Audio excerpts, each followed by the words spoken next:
Morning guys, आज हम the laburnum top poem start करेंगे जो कि आपकी हॉर्नबिल बुक में है।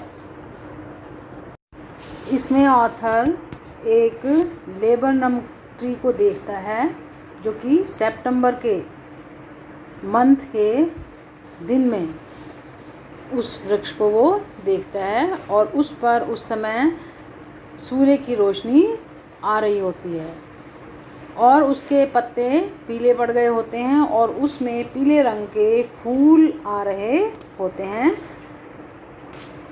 उस पर एक गोल्डफिश चिड़िया आती है और वो उस पर अपने बच्चों को खाना खिलाने के लिए आती है। तो इस सीन का वर्णन इसमें ऑथर करता है जो मैं आपको आगे एक्सप्लेनेशन में बताऊंगी।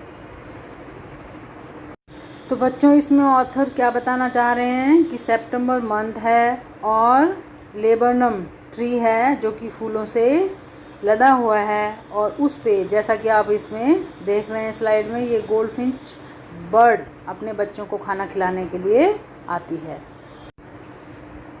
तो अब इस सीन में आप क्या देख रहे हैं, ये लेबनम ट्री है और इसमें आप देख रहे हैं कि इसके फ्लावर्स कैसे हैं, येलो कलर्स के हैं और लीव्स कुछ ग्रीन भी हैं और कुछ येलो हो रही हैं। और इस वृक्ष पर, इस ट्री पर वो गोल्डफिश बर्ड आती है। तो ये जो अभी नेक्स्ट स्लाइड आएगी, ये जो बर्ड बैठी हुई है ये कौन सी बर्ड है? गोल्डफिश बर्ड है। गोल्डफिश बर्ड भी येलो कलर की होती है और वो उस ट्री में बिल्कुल भी नहीं दिखाई दे रही होती है। अब इस स्लाइड में आप देख रहे हो कि टाइटल पोएम का क्या है, द लेबनम टॉप, और राइटर्स नेम है टेड ह्यूग्स। ये एक ब्रिटिश पोएट थे, इंग्लैंड के पोएट थे, जो कि आपका कॉम्प्रिहेंशन में भी पूछ लिया जाता है। अब हम आपको पोएम की एक्सप्लेनेशन बताऊंगी। और फर्स्ट लाइन देखिए इसकी, the laburnum top is silent quite still. Laburnum वृक्ष की जो चोटी है, मतलब सबसे ऊपर जो वृक्ष की टहनी है, बिल्कुल खामोश है और चुप है, उस पर कोई भी शोर नहीं है। In the afternoon yellow September sunlight, और सितंबर का महीना है, दोपहर का समय है और सूर्य के प्रकाश से वो पूरी तरह वातावरण भरा हुआ है और सूर्य का प्रकाश उस लेबनम टॉप पर भी आ रहा है। अ फ्यू लीव्स येलोइंग, कुछ उसके पत्ते पीले हो रहे हैं। ऑल इट्स सीड्स फॉलन, और उसके बीज लगभग सब गिर चुके हैं। टिल द गोल्डफिंच कम्स, जब तक वो गोल्डफिंच पक्षी आता है, विद अ ट्विचिंग चिरप, तभी उस पेड़ पर चहचहाट की आवाज़ें शुरू होती हैं। अ सडननेस, अ स्टार्टलमेंट, वो अचानक से उस वृक्ष पर आती है और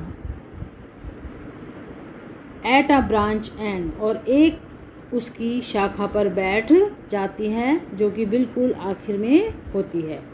then sleek as lizard and alert and abrupt.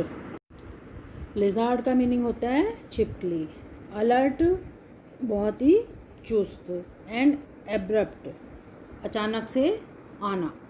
तो वो एक छिपकली की तरह बहुत ही पतली एवं चुस्त है। वो वृक्ष की शाखाओं में घुसती है। She enters the thickness and a machine starts up, और एक मशीन की तरह वहाँ पर काम शुरू हो जाता है, एक मशीन शुरू हो जाती है। मशीन, इसमें ऑथर किस लिए कह रहा है कि वो जो चिड़िया है वो एक मशीन की तरह वहाँ पे आई है अपने बच्चों को दाना खिलाने के लिए, और जैसे ही वो आती है, जैसे मशीन शोर करती है, वैसे ही उस वृक्षों में चहचहाट की आवाज़ें शुरू हो जाती हैं और पंखों के फड़फड़ाने की आवाज़ें शुरू हो जाती हैं, जिससे एक मशीन की सी आवाज़ वहाँ पे आरंभ हो जाती है। तो कवि ने उस गोल्ड फिंच बर्ड को किससे कंपेयर किया है? एक मशीन से। वो मशीन की तरह से आके एकदम से सारे पेड़ को स्टार्टअप कर देती है। वहाँ पर पंखों के फड़फड़ाने का और उसके बच्चों के चहचहाने की आवाज़ें अचानक से शुरू हो जाती है जैसे ही वो उस शाखा पर आकर बैठती है। तो यहाँ ऑथर उस गोल्डफिंच बर्ड को एक मशीन से कंपेयर कर रहा है। वो एक मशीन अपने परिवार के लिए है। वो जैसे ही उस वृक्ष पे आती है चहचहाते हुए, चिटरिंग्स चहचहाते हुए आती है और अपने पंखों को फड़फड़ाते हुए आती है। उसके आने से the whole tree trembles and thrills, सारा लेबरनम जो वृक्ष है वो कांपने लग जाता है, यानी कि हिलने लग जाता है। एंड थ्रिल्स, उत्तेजित हो जाता है। It is the engine of her family, क्योंकि वो अपने परिवार का एक इंजन है। उसके बच्चे भी उसके आते ही चहचहाने लग जाते हैं, पंखों को फड़फड़ाने लग जाते हैं और खुश हो जाते हैं। She stokes it full then floods out to a branch and, वो पूरी शक्ति के साथ वहाँ पे आती है अपने बच्चों को खाना खिलाने के लिए और फिर वो ब्रांच के सिरे पर उड़ जाती है। Showing her bird face identity mask, और उस शाखा पर जाकर वो अपने बच्चों को अपना चेहरा दिखाती है जिस पर लाइनें हैं और उसकी पहचान कराती है उस चेहरे को दिखा के कि ये मेरा चेहरा है।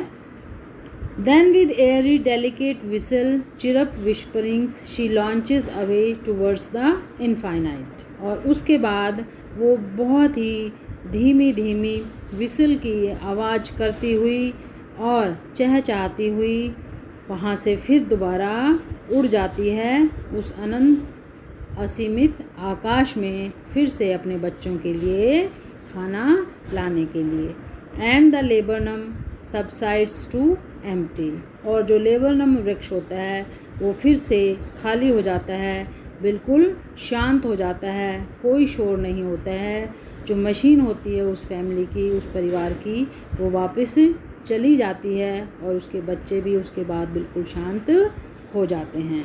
इस तरह से आपने देखा होगा कि ये पोएम स्टार्टिंग में भी बिल्कुल शांत माहौल से शुरू होती है, शांत एनवायरनमेंट से, और लास्ट में भी बिल्कुल ही शांति होती है जब वो गोल्डफिंच बर्ड चला जाता है अपने बच्चों के लिए फिर से दाना लाने के लिए।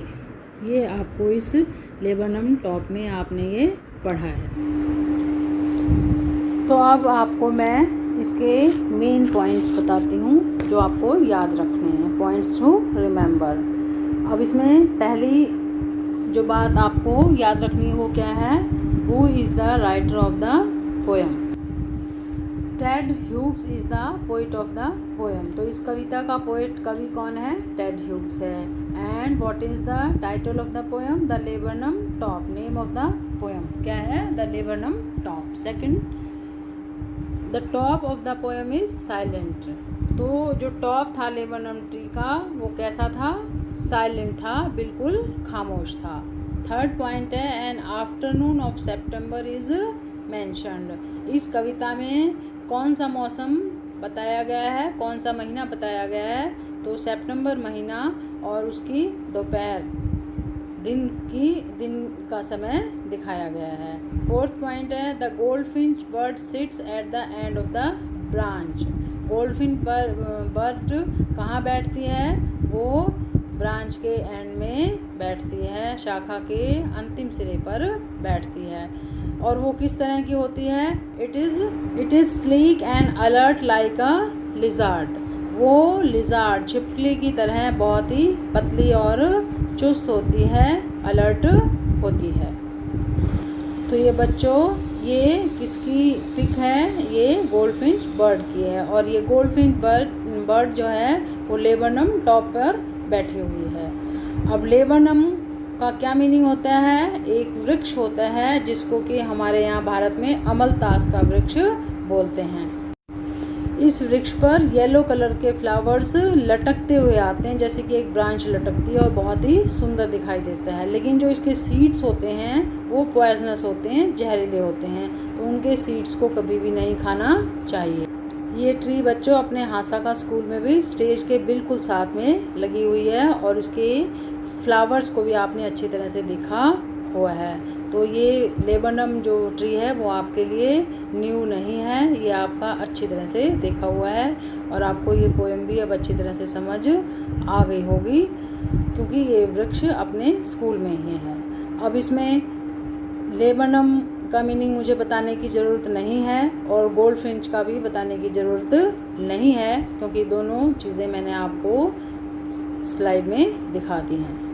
ये क्वेश्चन आंसर्स आपको करने हैं, अपनी कॉपी में लिखने हैं। फर्स्ट क्वेश्चन है, what do you notice about the beginning and the ending of the poem. तो जैसा कि मैंने आपको बताया था कि बिगनिंग में भी और एंडिंग में भी पोएम में क्या बताया गया है कि the laburnum tree is silent. Laburnum tree क्या था, बिल्कुल ही खामोश था। Second two, what is the bird's movement compared, what is the basis for the comparison. तो बर्ड्स मूवमेंट को किससे कंपेयर किया गया है, कंपेयर्ड विद द मशीन। और क्यों किया गया है, क्योंकि वो अपने बच्चों के लिए एक मशीन का काम ही करती है, उनको खाना खिलाने के लिए वो आती है और फिर चली जाती है। जिस तरह से एक मशीन अचानक से शुरू होती है और फिर जब उसको बंद करते हैं तो बिल्कुल ही बंद हो जाती है, इसी तरह से वो बर्ड अचानक से आती है और अपना काम करके वापस चली जाती है।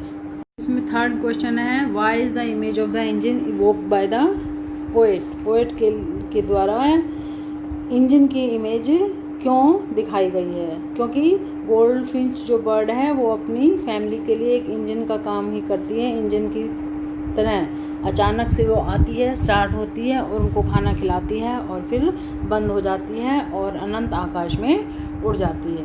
फोर्थ देखिए, what do you like most about the poem. आपको इस पोएम में सबसे अच्छी बात क्या लगती है। इसकी एंडिंग और स्टार्टिंग दोनों ही बहुत ही अच्छी हैं, दोनों एक तरह से स्टार्ट होती है और एक ही उसमें वो एंड हो जाती है पोएम। फिफ्थ क्वेश्चन है, what does the phrase her bird face identity mask mean. तो इसका मतलब क्या है कि उसका जो चेहरा है उसके ऊपर धारियाँ होती हैं जो कि वो अपने बच्चों को दिखाती है ताकि बच्चे उसकी पहचान कर सके और वो उस ब्रांच पर सबसे अंत में जाकर बैठ जाती है और फिर उड़ जाती है और आकाश में चली जाती है। और इस तरह से ये पोएम मैं फिनिश करती हूँ और आपको अच्छी तरह समझ आ गई होगी। इसकी समरी आपको कॉपी में लिखनी है, क्वेश्चन आंसर्स भी कॉपी में लिखने हैं और लर्न करने हैं। जो कुछ समझ नहीं आया वो मुझसे आप ग्रुप पर पूछ सकते हैं। Thank you.